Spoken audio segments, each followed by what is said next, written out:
कमीना माइका। माँ, मेरे ऑफिस में काम करने वाली एक लड़की है राधिका, मैं उसे पसंद करता हूँ। अगर आप लोग इस रिश्ते के लिए हाँ कह दे तो मैं उससे शादी करना चाहता हूँ। अरे बेटा, हम तो तेरी खुशी में ही खुश है। तेरी खुशी से ज़्यादा हमें और क्या चाहिए। तो राधिका के मम्मी पापा को बोल के हमसे आकर मिले। कनिष्क जाकर राधिका को माँ की रजामंदी के बारे में बताता है और उसी रविवार को राधिका अपने पेरेंट्स को कनिष्क के घर रिश्ते की बात करने के लिए भेज देती है। कनिष्क के पेरेंट्स से मिलने के बाद राधिका के मम्मी पापा अपने घर पहुंचते हैं। अरे बेटा, क्या देखकर पसंद किया तुमने उस लड़के को? हमें तो कुछ समझ में नहीं आया। अरे कैसे एडजस्ट करेगी तू उस घर में जाकर? और सबसे बड़ी बात, उसके पेरेंट्स भी उसके साथ ही रहते हैं। सोच ले तू, सारी जिंदगी सास ससुर की सेवा करते करते बीत जाएगी तेरी। और मुझे ना कनिष्क वैसा लड़का लगता भी नहीं जो अपने माता पिता से अलग होकर तेरे साथ कभी अपनी अलग दुनिया बसा पाएगा। अरे मम्मी, आप क्यों टेंशन लेते हो? शादी से पहले ना सब लड़के अपने पेरेंट्स के साथ रहते हैं।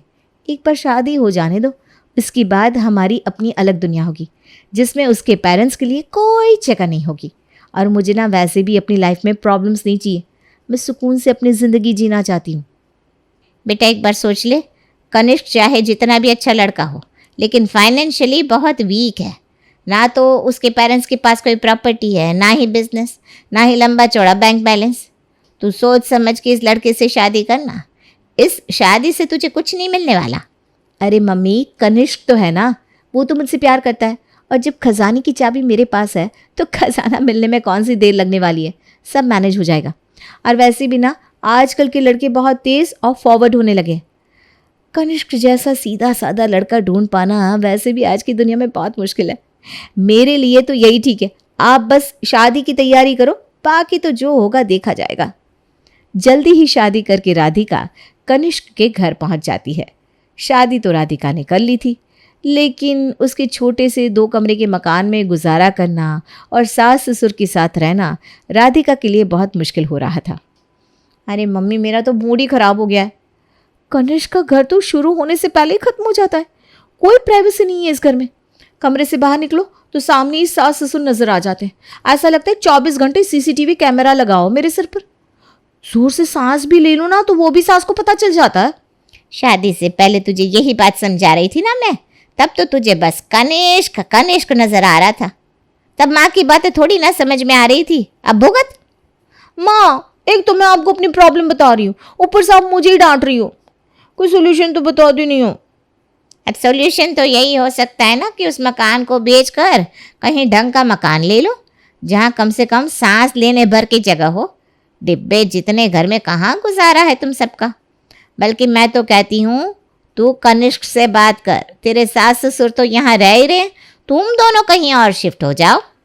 हाँ, ये अच्छा आइडिया दिया है मम्मी आपने। मैं धीरे धीरे कनिष्क के मन में ये बात डालने की कोशिश करती हूँ कि अब शादी के बाद हमें भी थोड़ी प्राइवेसी की ज़रूरत है। इतने छोटे मकान में हमारा गुजारा नहीं है, तो क्यों ना हम लोग कहीं पर फ्लैट लेकर उसमें शिफ्ट हो जाए। और अभी के लिए तो मैं यही बोल दूंगी कि हम कहीं आसपास ही शिफ्ट होंगे और मम्मी पापा जब चाहे तब हमारे यहाँ आ सकते हैं। मेरे ऐसा कहने से कनिष्क भी कंफर्टेबल हो जाएगा और शायद मेरे साथ फ्लैट लेकर बाहर रहने को तैयार भी हो जाएगा। बस मम्मी, और क्या चाहिए, मेरी तो लाइफ सेट हो जाएगी। अरे बेटा देख, किराए के चक्कर में तो तुम पड़ना ही मत। किराएदारों की ज़िंदगी भी कोई ज़िंदगी है? आज सामान लेकर इस घर में, कल को सामान लेकर उस घर में। देख, अच्छी खासी सैलरी है दामाद जी की। उसे बोल कि ईएमआई पर कोई फ्लैट बुक करा ले। बस एक बार कनिष्क ने फ्लैट ले लिया, उसके बाद लाइफ सेट है तेरी। अरे वाह मम्मी, क्या आइडिया दिया है आपने, मज़ा आ गया। राधिका धीरे धीरे घर के छोटे होने की और मकान को शिफ्ट करने की बातें कनिष्क के दिमाग में डालना शुरू कर देती है। देखो, मेरी दीदी है ना, वो कई दिन से हमारे यहाँ आने के लिए कह रही है, लेकिन मैंने तो उन्हें आने से ही मना कर दिया।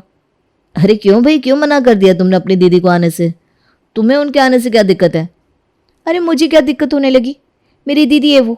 लेकिन तुम्हें सोचकर बताओ, दीदी, जीजा जी, उनके 2 बच्चे अब इतनी दूर से आएंगे तो कुछ दिन रहेंगे, उनको हम कहाँ ठहराएंगे? हमारे घर में जगह ही कहाँ है? कुल मिलाकर 2 कमरे का मकान है। कोई मेहमान आ जाता है तो मुश्किल हो जाती है।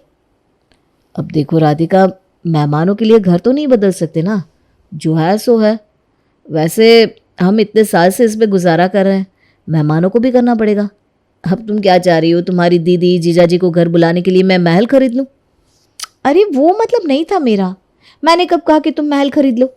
लेकिन एक 3 BHK फ्लैट तो खरीद ही सकती हो ना, जिसमें सबको रहने के लिए ठीक से एक कमरा मिल जाए और कोई मेहमान आए तो उनको बैठने के लिए एक हॉल भी हो। अब तुम ही सोचो ना, कुल मिलाकर 2 कमरे हैं। घर में आगे वाले रूम को हॉल भी नहीं कह सकते। इसी में मम्मी जी पापा जी पूरा दिन रहते हैं। कोई मेहमान आ जाता है तो पूरे टाइम मेहमान के सर पर बैठे रहते हैं। अब उनकी भी क्या गलती है? वो लोग इसी रूम में रहते हैं तो जाएंगे भी कहाँ? देखो, जब तक हमारी शादी नहीं हुई थी ना, तब तक तो किसी तरह चल ही रहा होगा, लेकिन अब दिक्कत होती है ना, समझा करो ना। देखो राधिका, मेरे पास इतने पैसे नहीं है कि 3 BHK फ्लैट ले सकूं। तुम जानती भी हो 3 BHK का क्या रेट चल रहा है। अच्छा ठीक है, 3 BHK ना सही 2 BHK तो ले सकते हो ना। ऐसा करते हैं, मम्मी पापा को इसी घर में अच्छा लगता है ना, तो उन्हें छोड़ देते हैं और हम लोग एक छोटा सा 2 BHK लेकर उसमें शिफ्ट हो जाते हैं। हाँ, ऐसा थोड़ी ना है कि हम उनसे अलग हो रहे हैं। अरे हम हर वीकेंड पर आएंगे ना, और मम्मी पापा भी तो आ सकते हैं हमारे साथ। जब उनका मन हो रहने के लिए आ ही सकते हैं। तुमने ऐसा सोच भी कैसे लिया कि मैं अपने पेरेंट्स को छोड़कर तुम्हारे साथ अलग शिफ्ट हो जाऊंगा? देखो राधिका, पापा की तबीयत पहले ही बहुत ख़राब रहती है। ऐसी कंडीशन में मैं उनको छोड़कर कहीं नहीं जाने वाला हूँ। और ज़रूरत ही क्या है उनसे अलग होकर रहने की? तुम्हें कोई प्रॉब्लम है क्या? अरे नहीं नहीं, कोई प्रॉब्लम नहीं है। मैं तो बस इसलिए कह रही थी क्योंकि तुम्ही ने कहा ना बजट नहीं है 3 BHK लेने का। आज तो राधिका और कनिष्क के बीच की बातचीत आई गई हो गई थी, लेकिन अब तो जैसे ये रोज का मुद्दा हो गया था। हर तीसरे दिन राधिका मकान के छोटे होने की बात को लेकर कनिष्क से बहस करती, जिसके कारण अब दोनों के बीच अनबन सी रहने लगी थी। क्या हुआ? काफ़ी दिन हो गए, तुम्हारा मकान वाला मुद्दा सॉल्व हुआ कि नहीं? मम्मी आप ठीक ही कहती थी, गलत आदमी से शादी कर ली मैंने। अरे वो तो किसी भी तरह से मकान की बात मानने को तैयार ही नहीं है। देख बेटा, लड़ाई झगड़े से प्रॉब्लम कभी सॉल्व नहीं होती। प्यार से इस मुद्दे को हल करने की कोशिश कर। और वैसे भी कहते हैं, एक बार बच्चे हो जाते हैं ना, तो पति पत्नी के रिश्ते की डोर पहले से कई गुना ज़्यादा मजबूत हो जाती हैं और फिर आदमी अपने आप पत्नी की तरफ खींचा चला आता है। कुछ समझ रही है कि नहीं मैं क्या कहना चाह रही हूँ? हाँ माँ, सब समझ रही हूँ मैं। राधिका को माँ की दी सलाह बहुत अच्छी तरह समझ में आ गई थी, इसलिए अब वो बच्चे के बारे में प्लानिंग करने लगती है और जल्द ही राधिका अपने माँ बनने की खुशखबरी सुना देती है। जैसे ही राधिका की माँ बनने की खबर सामने आती है, परिवार में सभी की खुशी का ठिकाना नहीं रहता। राधिका की खातिरदारी करते करते जल्दी ही 9 महीने का समय बीत जाता है और राधिका एक बेटे को जन्म देती है। देखो कनिष्क, छोटे बच्चे के साथ पूरे परिवार और मम्मी पापा की देखभाल, इतना काम मुझसे अब नहीं हो पाएगा। और वैसे भी इस समय मुझे आराम की ज़रूरत है। मम्मी भी चाहती हैं कि कुछ समय मैं उनके पास आकर थोड़ा आराम करूं, इसलिए जब तक बच्चा बड़ा नहीं हो जाता मैं अपने मायके में ही रहूंगी। बेटे के जन्म के बाद राधिका अपने बच्चे को लेकर मायके चली जाती है और तकरीबन 2-3 साल का समय अपने मायके में ही गुजारती है। कनिष्क का बेटा अंश अब 3 साल का हो चुका था, इसलिए कनिष्क के कहने पर राधिका मायके से वापस अपने ससुराल में लौट आती है। अपने बेटे के साथ समय बिताकर कनिष्क बहुत खुश था। दादा दादी को भी मानो जीने का एक नया बहाना मिल गया था। परिवार में सभी लोग बहुत खुश थे। सिर्फ एक राधिका ही थी जिसके मन में अभी भी ये बात रह रह कर चुभ रही थी कि उसे अभी तक उसी छोटे से 2 कमरे के मकान में रहना पड़ रहा है। लेकिन राधिका ने इस बार अपना तरीका बदल लिया था। माँ जी, मुझे नहीं पता कनिष्क ने आपको बताया है कि नहीं, लेकिन मैंने कई बार कहा है उनसे, हम इस मकान को छोड़कर कहीं और चलते हैं। मुझे गलत मत समझिए, लेकिन मैं बस इतना कहना चाहती हूँ कि अब हमारा परिवार बड़ा हो गया है। अब हमारे बड़े परिवार के लिए एक छोटे से मकान में गुजारा कर पाना मुश्किल है। हाँ बेटा, बात तो तेरी सही है। अच्छा तू परेशान मत हो, मैं बात करती हूँ उससे, देखते हैं अगर कुछ हल निकल पाए तो। बेटा बहू ठीक ही तो कह रही है, अब परिवार बड़ा हो गया है, इस छोटे से मकान में सबका गुजारा कहाँ होता है। तो ऐसा कर बेटा, कोई बड़ा मकान देख ले। मकान देखने को तो मैं देख लूँ माँ, लेकिन इतना पैसा कहाँ है? मकान यूं ही आ जाता है क्या? अरे अपना ये वाला मकान बेच देंगे, जो पैसा मिलेगा उसमें कुछ पैसा और डालकर ले लेते हैं एक मकान। तुम आधे पैसों का लोन करा लेना, आधा तो इस मकान को बेचने से मिलेगा ही, मिला जुला कर हो जाएगा। माँ के कहने पर कनिष्क एक फ्लैट देखता है। माँ, एक बहुत बड़ी खुशखबरी है। कनिष्क ने एक 2 मंजिला मकान देखा है। जल्दी ही इस मकान को बेचकर हम लोग नए मकान में शिफ्ट हो जाएंगे। अरे बेटा, तेरे सास ससुर भी तुम्हारे साथ ही शिफ्ट हो रहे हैं क्या? और नहीं तो क्या, वो कहाँ जाएंगे? और जब ये वाला मकान बेचकर दूसरा फ्लैट खरीदेंगे तो वो लोग जाएंगे कहाँ? वैसे भी कनिष्क अपने माँ बाप को छोड़कर कहीं जाने वाला नहीं है।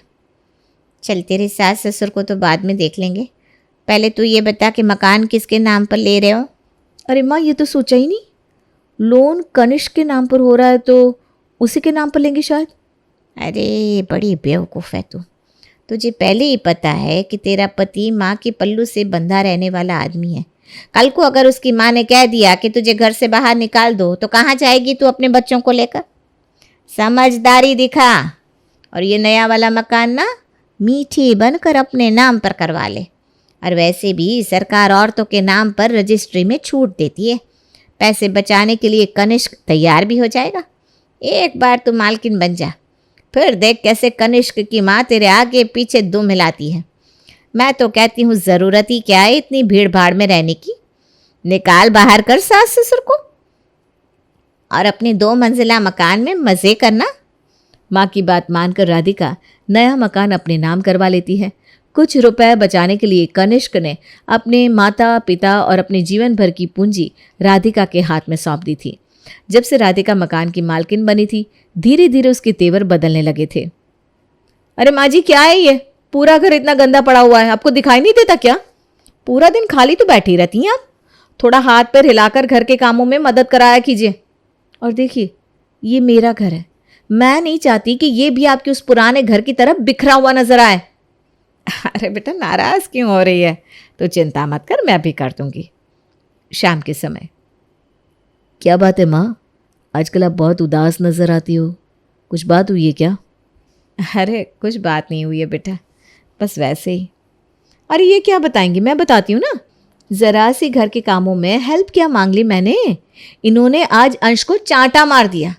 पहले भी कई बार देख चुकी हूँ, माँ जी अंश पर चीखती चिल्लाती रहती है। आप ही बताओ, आखिर कब तक बर्दाश्त करूँगी मैं ये सब? माँ, राधिका क्या बोल रही है? आपने अंश पर हाथ उठाया? अरे थक गई हूँ मैं बर्दाश्त करते करते। कितना बर्दाश्त करेगा कोई? पहले तो माँ जी बस मुझ पर ही चिल्लाती थी, लेकिन अब तो मेरे नन्हे से बच्चे पर भी। अरे बेटा, मैंने ऐसा कुछ भी नहीं किया, बहू झूठ बोल रही है। देखा, साबित कर दिया ना मुझे झूठा। मैं जानती थी आप लोग कभी मेरी बात पर यकीन नहीं करोगे। अरे शुक्र है भगवान का कि अब हम माँ जी के मकान में नहीं रहते, वरना ये तो आज धक्के देकर मुझे घर से ही निकाल देती। ये क्या बोले जा रही हो? कोई कहीं नहीं निकाल रहा है तुम्हें घर से। और मुझे घर से निकालोगे कैसे? भूलो मत, अब ये घर मेरे नाम पर है। चाहे जो हो जाए, मैं अपना घर छोड़कर नहीं जाने वाली। जाएगा वो जिसकी गलती है। राधिका ने बात का बतंगड़ बना दिया था। किसी तरह कनिष्क राधिका को शांत कराता है। मम्मी, आज तो मैंने माँ जी की इमेज पर बट्टा लगा दिया। कनिष्क की नज़र में बड़ी देवी बनती थी ना, अब आप देखो कैसे थोड़े ही दिन में बाहर करती हूँ मैं इनको। देख बेटा, सास से छुटकारा पाने के लिए ना थोड़ा ड्रामा तो तुझे करना ही पड़ेगा। कनिष्क के ऑफिस जाने के बाद, बड़ी बेशर्म है आप, इतनी बातें सुनाई मैंने आपको, उसके बाद भी टस से मस नहीं हुई। देखो, अपने बेटे की ज़िंदगी सुधारना चाहती हो ना, तो चुपचाप मेरे घर से निकल जाओ, वरना जहन्नुम बना दूंगी उसकी लाइफ। अरे बेटा, क्यों कर रही है तू ये सब? मैंने तो तुझे अपनी बेटी समझा था। पर राधिका सास को बहुत भला बुरा कहती है, ताकि वो खुद ब खुद उसका घर छोड़कर अपने पति के साथ वहाँ से चली जाए। कुछ दिनों तक राधिका ऐसे ही अपनी सास को परेशान करती रहती है। वो सास से घर के सारे काम कराती और बदतमीजी से बात भी करती, और कनिष्क के घर लौटने पर रो रो कर उससे सास ससुर की शिकायतें करती, जिससे कनिष्क अपने ही माँ बाप के खिलाफ हो गया था। एक दिन कनिष्क घर लौटता है तो देखता है राधिका उसकी माँ से बदतमीजी कर रही है। अच्छा, तो ये है तुम्हारा सच? तुम तो कहती थी माँ तुम पर हुक्म चलाती है, टॉर्चर करती है, और जो तुम कर रही हो वो क्या है? बेटा कनिष्क, हम सोच रहे हैं कि हम दोनों ऊपर वाले कमरे में शिफ्ट हो जाते हैं। तुम दोनों आराम से रहो नीचे। क्यों घर में हमारे कारण कलेश करते हो? क्यों? उस स्टोर रूम में क्यों रहोगे आप लोग? मेरे माँ बाप मेरे साथ ही रहेंगे। लगता है आप लोग ऐसे नहीं मानोगे। राधिका पुलिस को फ़ोन लगाती है, अपने कपड़े फाड़कर दीवार में अपना सर मार लेती है। राधिका के सर से खून बहने लगा था। उसके बाद वो अपने बेटे को थप्पड़ मारकर रुला देती है। कुछ देर बाद पुलिस आती है। इंस्पेक्टर साहब बचा लीजिए मुझे और मेरे बच्चे को। मेरे सास ससुर और पति ने मिलकर मुझे मारा पीटा, इतना ही नहीं मेरे 3 साल के बच्चे को भी पीटा। कहते हैं मुझे मेरे ही घर से बाहर निकाल देंगे। हाँ, आप देखिए ये घर मेरे नाम पर है, तो मैं क्यों ये घर छोड़कर जाऊं? आप लोगों को शर्म नहीं आती? अपनी बहू के साथ मारपीट करते हैं। अभी थाने में चलकर 2-2 डंडे लगेंगे ना तो सारी हेकड़ी बाहर आ जाएगी। रहने दीजिए सर, आप बस इन लोगों को कहिए कि मुझसे दूर रहे, मैंने जेल नहीं भेजना चाहती। ऐसा है अंकल जी, आंटी जी और साहबजादे, तुम भी सुन लो। ये मकान मैडम के नाम पर है, मालिकाना हक तो इन्हीं का है और तुम इन्हीं को घर से बाहर निकालने चले थे। अब इस मकान के पास 100 मीटर की रेंज में भी नजर आए ना तो ऐसे डंडे पड़ेंगे कि 7 पुश्ते याद आएगी। चलो निकलो यहां से। अरे ये घर मेरा है, लाखों रुपए खर्च किए हैं मैंने इस मकान को खरीदने में, ऐसे कैसे छोड़कर चला जाऊं? मैं इतनी आसानी से तेरे इस खेल में फंसने वाला नहीं हूं। मैं कोर्ट जाऊंगा और परमिशन लेकर इसी घर में रहूंगा। कनिष्क कोर्ट में केस कर देता है। जज कनिष्क और उसके माता पिता को ऊपर के कमरे में अलग रहने की परमिशन दे देते हैं, लेकिन उन लोगों को सख्त हिदायत दी जाती है कि वो राधिका और उसके बेटे से दूर ही रहे। नहीं चाहिए मुझे वो स्टोर रूम। छोड़िए पापा, हम लोग कहीं किराए का कमरा लेकर वहां रहेंगे, कम से कम इज्जत की जिंदगी तो बिताएंगे। कोर्ट का फैसला आते आते अंश अब 5 साल का हो चुका था। वो अच्छी तरह जानता था कि इस सारे झगड़े में गलती उसकी माँ की है, लेकिन कम उम्र होने के कारण उसे उसकी माँ के साथ ही रहना पड़ता है। राधिका को अलग होना है तो हो जाए, लेकिन मैं अपने बेटे की कस्टडी के लिए जरूर लड़ूंगा। कनिष्क अंश की कस्टडी के लिए केस कर देता है। अंश को जज के सामने बुलाया जाता है। मुझे अपने मम्मा ने पापा चाहिए। मम्मा मुझे मारती है, पूरा दिन फ़ोन पर बातें करती रहती है। दादी दादू मुझे बहुत प्यार करते थे, मम्मा ने उन्हें भी गलत गलत बोला। प्लीज़ मुझे अपने पापा के साथ रहने दो। लंबी सुनवाई के बाद अंश को उसके पिता को सौंप दिया गया। मम्मी, अंश को कनिष्क ले गया, अब मैं क्या करूं? इतना बड़ा घर खाने को दौड़ता है मुझे। आप आ जाओ ना कुछ दिन। अरे बेटा तू तो अकेली है, लेकिन हमारी तो घर गृहस्थी है ना, सब देखना पड़ता है। ऐसे कैसे आकर तेरे पास बैठ जाऊं? अच्छा तो मैं आ जाऊं कुछ दिन? अरे बेटा देख, तेरे भाई के लिए ना लड़की देख रहे हैं, अब तू आकर इधर रहेगी तो उसके रिश्ते में प्रॉब्लम होगी। कितना परेशान थी तू सबसे, सब चले गए ना, अब रह ना आराम से। माँ, मेरे कारण भाई का रिश्ता बिगड़ जाएगा क्या? अरे अब तलाक लेकर बैठने से पहले सोचना चाहिए था ना ये सब तुझे। बेटा लाइफ बड़ी लंबी होती है, कब तक भागेगी उससे? अब तो तुझे अकेले ही बितानी है अपनी लाइफ। माँ की बातें सुनकर राधिका को गहरा धक्का लगा। उसने महसूस किया कि मकान को हथियाने के चक्कर में उसने अपना सब कुछ खो दिया है।